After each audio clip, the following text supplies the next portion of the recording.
Hello class 7, this is Sanjog once again, and in today's video we will be completing the chapter Bob Dylan, the voice of a generation. Okay, so let's get started. Before I proceed, let me recapitulate some of the portions that we had learned in part 1 video. We learned about Bob Dylan as an American songwriter, okay, and he was also the first person, a musician, to receive the prestigious Nobel Prize as well. And we have also learned his banquet speech, and there he talked about some famous uh, renowned writers, all right, like Shakespeare, even Kipling, Shaw, Thomas Mann, etc., etc. Now I'll be switching on to the next paragraph. Okay, so let's start. So when I started writing songs as a teenager, and even as I started to achieve some renown for my abilities, my aspiration for these songs only went so far. I thought they could be heard in office house or bars, maybe later in places like Carnegie Hall, the London Palladium. It was really dreaming big. Maybe I could imagine getting to make a record and then hearing my songs on the radio. That was really the big prize in my mind. Making records and hearing your songs on the radio meant that you were reaching a big audience and that you might get to keep doing what you had set out to do.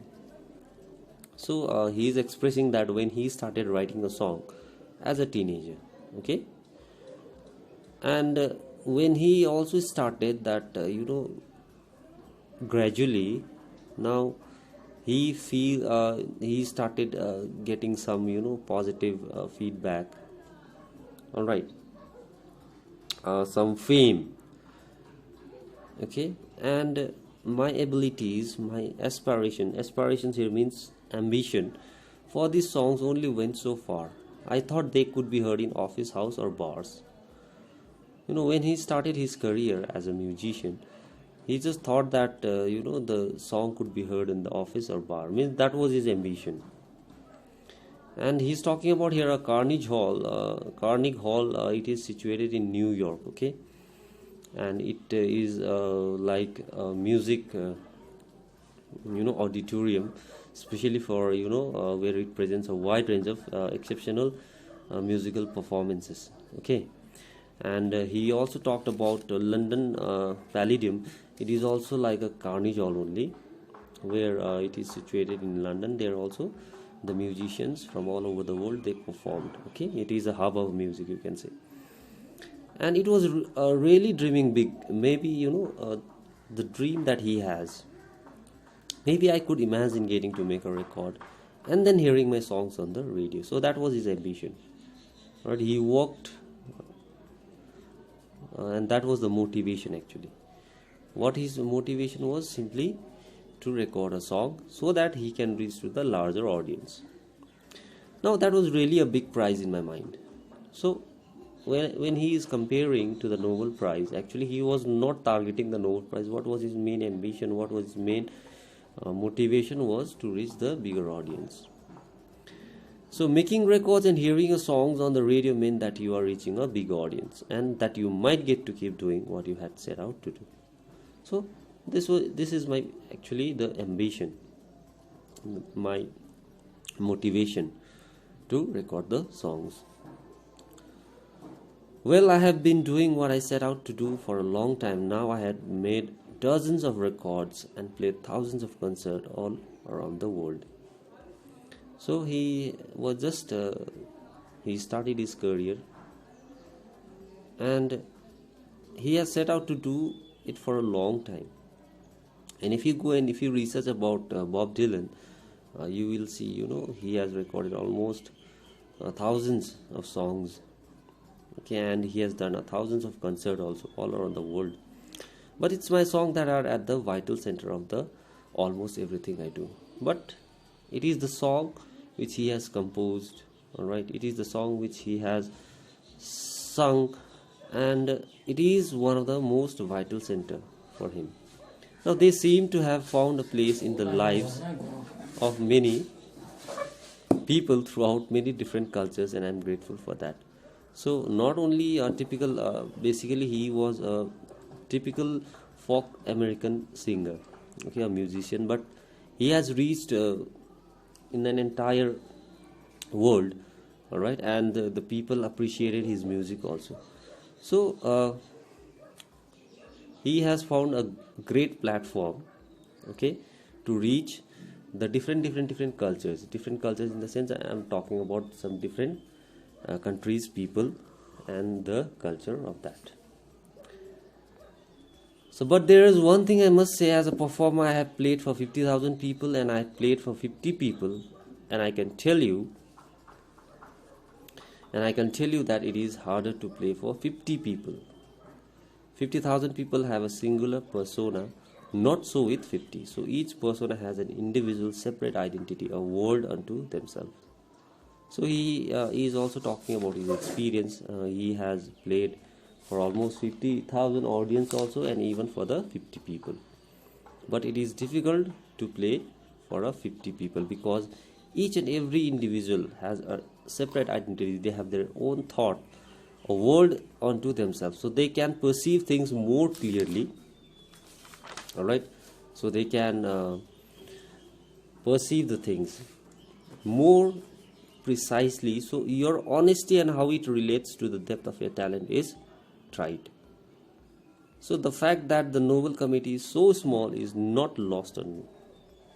So looking all these achievements that I had made till now, whatever the decision of Nobel Committee had made, it is definitely, it's not so small. But like Shakespeare, I too am often occupied with the pursuit of my creative endeavors and dealing with all aspects of life mundane matters. Who are the musicians for this song? Like he has already spoken about Shakespeare. When Shakespeare was writing his drama, typically the mindset that he had was different.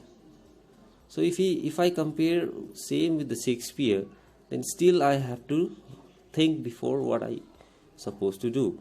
Now who are the best musicians for this song? So when I start recording, when I start writing a song, then definitely these things comes in my mind, that what are the best musicians. Am I recording in the right studio? Is this song in the right key? It is in the right notation? Okay, so these are the things that actually it has to come in one's mind when you are working. So some things never change, even in 400 years. Not once have I ever had the time to ask myself, are my songs literature? Now, not once have I ever had the time to ask myself that, but as a musician, as a composer, I never ask myself that, are my songs really a literature? So I do thank the Swedish Academy both for taking the time to consider that every question and ultimately for proving such a wonderful answer. So what was the answer? The answer was yes. It was the songs that I had written was a part of a literature, and through this Nobel Prize I came to know that the Swedish Academy, whatever the decision they had made, they ultimately have proven that my songs are literature, and he thanked for that also. So my best wishes to you all, Bob Dylan. Okay, so this is the complete part of his speech. I hope you people have understood, and if you turn on to page number 31, there you will see some biography, okay, about Bob Dylan. Now before I end, I just want to highlight some important facts about Bob Dylan, why actually he is one of the voice for a generation, that why what motivates us, okay, after hearing his speech, after his whole reading his whole biography. Basically he was an inventive writer, and if you go and research, you will see a varieties of song, all right, and even in this civil war he took part, and it is because of the Civil War only that America, they got united. And he has always done just what he wants, how he wants to do. Okay, that was the best part.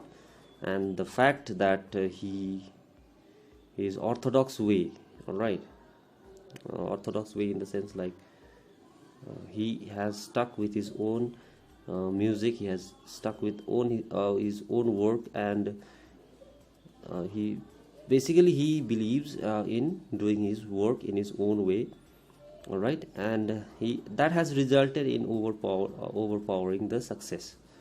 Okay, that we can say that a lot of about the people ability to discern quality, to highlight his quality. So that was the best part about Bob Dylan.